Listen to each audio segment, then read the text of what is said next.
Welcome to SNB e learning. আজকে এই ভিডিওতে তোমাদের জন্য নিয়ে এসেছি history minor paper semester 4। History minor paper semester 4-এর জন্য কোন কোন প্রশ্নগুলি পড়বে সেগুলির উপর বেস করে একটা সাজেশন নিয়ে এসেছি। তোমরা এই প্রশ্নগুলি তৈরি করলে আশা করি তোমাদের অনেকটাই পরীক্ষাতে হেল্প হবে। এই উদ্দেশ্য নিয়েই ভিডিওটা তৈরি করা। তাহলে চলো একবার দেখে নেব সেখান থেকে কোন কোন প্রশ্নগুলি তোমাদের পড়তে হবে আর কোন কোনগুলি তোমাদের 2 মার্কসের জন্য তৈরি করতে হবে। এখানে ইউনিট 1-এ আমি প্রথম যখন দেখাবো অনেকগুলি প্রশ্ন লাগবে। যেমন এখানে ইউনিট 1-এ 5টা প্রশ্ন আছে। সেই 5টা প্রশ্নই যে তোমাদের পড়তে হবে এমন কোনো কথা নেই। তার থেকে দুটো প্রশ্নের মধ্যে স্টার মার্ক করে রেখেছি অলরেডি। সেই দুটো প্রশ্নের মধ্যে স্টার মার্ক করে রেখেছি সেই দুটো প্রশ্ন তোমরা ফাইনাল পরীক্ষার জন্য তৈরি করবে। এবার কেউ যদি মনে করো যে না আমাদের তো 2 মার্কস দিলে পরে সেগুলি থেকে অনেক সময় কমন পড়ে না, সেই 2 মার্কসের জন্য তোমাদের বাকি কোশ্চেনগুলো তোমরা একবার দেখে যাবে। দেখে যাওয়া মিন্স মুখস্থ করতে হবে না, দেখে যাওয়া মিন্স তুমি অ্যাটলিস্ট আইডিয়াটা পাবে আনসারটা পড়লে যে অ্যাটলিস্ট এই প্রশ্নের এগেনস্টে কোনো প্রশ্ন আসলে সেটা কীরকম আনসার হবে। কারণ এখানে যে বড় প্রশ্নগুলি রাখা হয়েছে সেগুলি কিন্তু ইম্পর্টেন্টের বাইরে নয়। হয়তো এগুলি থেকে ব্রড কোশ্চেনে চলে আসতে হয়তো উপরে দুটো থেকে একটা আসলো, নিচে 3টি থেকে একটা আসলো। অড দিয়ে আসে আমরা জানি ইউনিট 1-এ দুটো প্রশ্ন আসে, হয়তো উপরে দুটোই আসতে পারে অড দিয়ে, হয়তো দুটো থেকে একটা আসলো আর বাকি 3টে থেকে একটা আসলো, এমনও হতে পারে। তো সুতরাং দুটো হচ্ছে ভালো করে পড়ার জন্য আর বাকি 3টে হচ্ছে ব্রড কোশ্চেনের জন্য আসতে পারে, নয়তো বা 2 মার্কসে তোমার হেল্প হয়ে যাবে। সেই হিসাবে তুমি আনসারটা তৈরি করবে। তাহলে চলো একবার ছোট্ট করে একটু টপিকগুলো ডিসকাস করে দিই কোন কোন টপিকগুলো আমরা রেখেছি। প্রথমত রেখেছি যেটা হচ্ছে পলাশি ব্যাটেল, মানে পলাশি যুদ্ধের উপর একটা প্রশ্ন রেখেছি। সেটাকে ঘুরিয়ে সেটা হয়েছিল সিরাজউদ্দৌলা এবং ইস্ট ইন্ডিয়া কোম্পানির মধ্যে, সেই জন্য ঘুরিয়ে একটা প্রশ্ন আমি দিয়েছি। সেই জন্য পলাশি যুদ্ধ দিয়েও আসতে পারে বা সিরাজউদ্দৌলা এবং ইস্ট ইন্ডিয়া কোম্পানির মধ্যে যে কনফ্লিক্ট হয়েছিল সেই কনফ্লিক্টের উপরও আসতে পারে। আর 2 নম্বর রেখেছিলাম রিভোল্ট 1857, যেটা আমরা জানি 1857 সালের মহাবিদ্রোহ। সেই বিদ্রোহের কারণ ফলাফল এগুলি সম্বন্ধে একটা প্রশ্ন রেখেছি, সেগুলি ভালো করে তৈরি করবে। 3 নম্বর রেখেছি political social economic causes of sepoy mutiny, মানে হচ্ছে সিপাহী বিদ্রোহেরই পলিটিক্যাল সোশ্যাল এবং ইকোনমিক যে কজেসগুলি আছে সেটার উপরে একটা প্রশ্ন তৈরি করার জন্য বলেছি।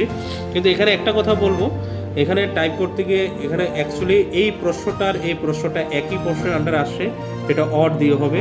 কারণ কজেসের আন্ডারে যেটা থাকে সেই কজেসটাই হচ্ছে এখানে পলিটিক্যাল সোশ্যাল ইকোনমিকের মধ্যে পড়ে। সেই কজেসগুলি এই রিভোল্টেরই আন্ডারে আসে। তারপরে যেটা 4 নাম্বার রেখেছি বক্সার যুদ্ধের উপর একটা প্রশ্ন তৈরি করে নেবে, একটুখানি কী কী আছে সেটা সম্বন্ধে একটু পড়ে নেবে। আর একটা দিয়েছি অ্যাংলো মারাঠা হচ্ছে ইঙ্গো মারাঠার মধ্যে যে যুদ্ধ সম্পর্কিত যত কিছু আছে সব কিছু এই প্রশ্নের আন্ডারে তোমরা আলোচনা করবে।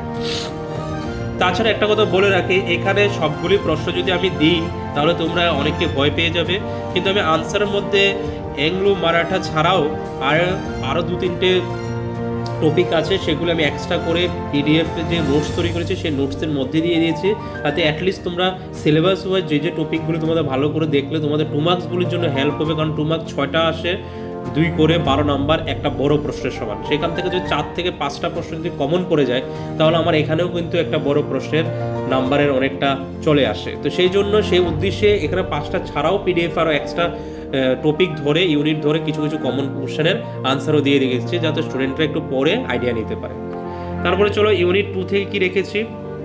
ইউনিট 2 থেকে প্রথম প্রশ্ন যেটা দেখতে পাচ্ছি, পার্মানেন্টলি ফিক্স দ্য অ্যামাউন্ট, যেটা প্রেসিডেন্সি বেঙ্গল জাস্ট কন ওয়েলেস্ট বাংলা প্রেসিডেন্টের ভূমি রাজস্ব পরিমাণ, মানে পার্মানেন্ট সেটেলমেন্ট যেটা বলতে পারি আমরা, এক কথায় বলবো যে পার্মানেন্ট সেটেলমেন্টের উপর একটা প্রশ্ন তোমরা তৈরি করবে। এটা ঘুরিয়ে ফিরিয়ে অনেক রকমভাবে দেওয়া যায়, আমি এখানে দিয়েছি অর দিয়েও 2টো প্রশ্ন দিয়ে রেখেছি অলরেডি, স্টার মার্কের মধ্যে আসে, তাহলে এটা ভালো করে পড়বে। তারপর রেখেছি রায়তোয়ারি এবং মহলওয়ার উপর একটা রেখেছি, সেখানে রায়তোয়ার ও মহলওয়ারের বন্দোবস্তের মধ্যে একটা আনসার তোমরা তৈরি করে নেবে। ইউনিট 3 থেকে রেখেছি ড্রেইন অফ ওয়েলথ, মানে সম্পদের নির্গমন উপর একটা প্রশ্ন রেখেছি, সেটা ভালো করে তৈরি করবে। তারপরে রেখেছি ডি ইন্ডাস্ট্রিয়ালাইজেশন, মানে অবশিল্পায়নের উপর একটা প্রশ্ন রেখেছি, স্টার মার্কের মধ্যেই আছে, দেখবে ভালো করে দেখে নেবে। তারপরে ইউনিট এখানে 2 বলে কিছু প্রশ্ন ঢুকেছে। অ্যাকচুয়ালি এখানে ইউনিট 2-তে যে তোমরা এখানে দুটো প্রশ্ন দেখেছো, সেখানে দুটো প্রশ্ন ছাড়াও আরও দুটো প্রশ্ন ছিল, সেগুলি টাইপ করার ক্ষেত্রে একটু মিস্টেক হয়ে গেছে, তার জন্য দুঃখিত। সেখানে ইউনিট 2 এর মধ্যে আরও কয়েকটা প্রশ্ন আমি বলে দিচ্ছি। সেখানে হচ্ছে ইয়ং বেঙ্গলের উপর একটা প্রশ্ন রেখেছি, মডার্ন বেঙ্গলি লাইফের মধ্যে। সেখানে রেখেছি ইয়ং বেঙ্গলের উপর রাজা রামমোহন রায়, এবং আরেকটা প্রশ্ন রেখেছি ঈশ্বরচন্দ্র বিদ্যাসাগর। ঈশ্বরচন্দ্র বিদ্যাসাগর এই টপিকগুলোর উপরে স্টার মার্ক দিয়ে দিয়েছি। এই প্রশ্নগুলো তোমরা ভালো করে তৈরি করবে। তাহলে ইউনিট 2 থেকে কিন্তু এখানে 3টে প্রশ্ন আছে, উপরে 2টো প্রশ্ন আছে, 5টা প্রশ্ন আছে। সেখান থেকে যেগুলো স্টার মার্ক দেওয়া আছে সেগুলো ভালো করে দেখবে। আর ইউনিট 3 থেকে এখানে 2টো প্রশ্ন রেখেছি, ড্রেইন অফ ওয়েলথ আর একটা হচ্ছে ডিইন্ডাস্ট্রিয়ালাইজেশন, অবশিল্পায়নের উপরে। সেই প্রশ্নগুলো তোমরা ভালো করে তৈরি করে নেবে। ইউনিট 4-এ যাওয়ার আগে একটা কথা বলবো, তোমাদের এতগুলি প্রশ্নের আনসার যদি তোমরা কোনো জায়গা থেকে যদি বা কোনো টিচার যদি তোমাদের প্রোভাইড করে না থাকে, তোমরা আমার কাছ থেকে নিতে পারবে। যে টাকাটা তোমাদের একদম স্বল্প মূল্যে মাত্র 700 টাকার বিনিময়ে তুমি আমার কাছ থেকে এই সম্পূর্ণ বড় প্রশ্ন আনসারের একটা পিডিএফ জিপ্তিপুরে যে কোনো জায়গায় বসে তুমি আমার কাছ থেকে হোয়াটসঅ্যাপের মাধ্যমে নিতে পারবে। সেটা কীভাবে যোগাযোগ করবে, সেটা স্ক্রিনে দেওয়া নাম্বারে যোগাযোগ করতে পারো, বা এখানেও আছে নাম্বারটা, এখানে হোয়াটসঅ্যাপ করতে পারো, কল করতে পারো। কল করে আমার সাথে যোগাযোগ করে 700 টাকার বিনিময়ে এতগুলি প্রশ্ন আনসার একটা পিডিএফ ফর্মে তোমাকে ইউনিট ওয়াইজ দিয়ে দেবো আমি। তুমি বাড়িতে বসে সেগুলি লিখে বা প্রিন্ট করে সুন্দরভাবে নিজের মতন করে আনসার তৈরি করে নিতে পারো। ইউনিট 4, তাহলে চলো ইউনিট 4 থেকে কী কী রেখেছি। প্রথমে রেখেছি ন্যাশনাল কংগ্রেস। ন্যাশনাল কংগ্রেসের উপর একটা প্রশ্ন তৈরি করে নেবে, স্টার মার্কের মধ্যে আছে। তারপরে রেখেছি স্বদেশ মুভমেন্ট, এটা এক্সট্রাভাবে দিয়েছি, স্বদেশ মুভমেন্টটা একটু দেখে নেবে। তারপরে রেখেছি কমনের মধ্যে সুভাষচন্দ্র বোস। সুভাষচন্দ্র বোসের উপরে একটা আইএনের উপরে রেখেছি, আর একটা সুভাষচন্দ্র বোসের উপরে আরেকটা প্রশ্ন আছে, সেটা হচ্ছে রিভিউ, যে রোল, তার স্বাধীনতা সংগ্রামের ক্ষেত্রে তার যে ভূমিকা, সেই ভূমিকার উপর একটা প্রশ্ন রেখেছি। তার সাথে বাংলাগুলো দিয়ে দিয়েছি তোমাদের বুঝতে যাতে সুবিধা হয়। এখানে রেখেছি গান্ধীজির 3টা আন্দোলন আছে, যেটা হচ্ছে অসহযোগ আন্দোলন, আইন অমান্য আন্দোলন, ভারত ছাড়ো আন্দোলন, নন কপারেশন, সিভিল ডিসওবিডিয়েন্স, আর এটা হচ্ছে কোয়াইট ইন্ডিয়া মুভমেন্ট।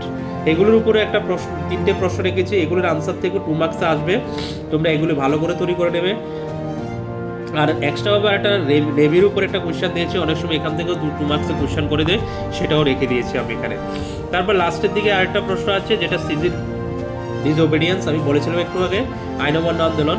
তাহলে গান্ধীজির উপর 3টা টপিক, আইন অমান্য, ভারত ছাড়ো, অসহযোগ, 3টা টপিক থেকে একটা প্রশ্ন দিতে পারে, আবার নাও দিতে পারে। না দিলে 2 মার্কসে 100% আসবে।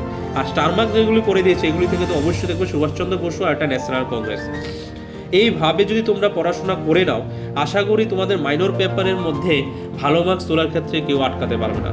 আর আবারও বলছি, যদি আনসারগুলি তোমাদের কাছে ঠিকভাবে যদি না থাকে গোছানো আছানো, তাহলে তোমরা আমার সাথে যোগাযোগ করে 700 টাকার বিনিময়ে, মাত্র 700 টাকা, বেশি টাকা বললেই কিন্তু সম্পূর্ণ প্রশ্নের আনসারগুলি তুমি পিডিএফ ফর্মে ঘরে বসে পেয়ে যাবে। তাহলে এত কম টাকাতে আশা করি তুমি টিচারের কাছেও সেই নোটসগুলি পাবে না। সুতরাং আমার কাছ থেকে তোমরা ফোন করে বা হোয়াটসঅ্যাপ করে এই আনসারগুলি নিতে পারো। তাহলে ধন্যবাদ, দেখা হচ্ছে পরের ভিডিওতে বিভিন্ন একটা নতুন সাজেশন নিয়ে।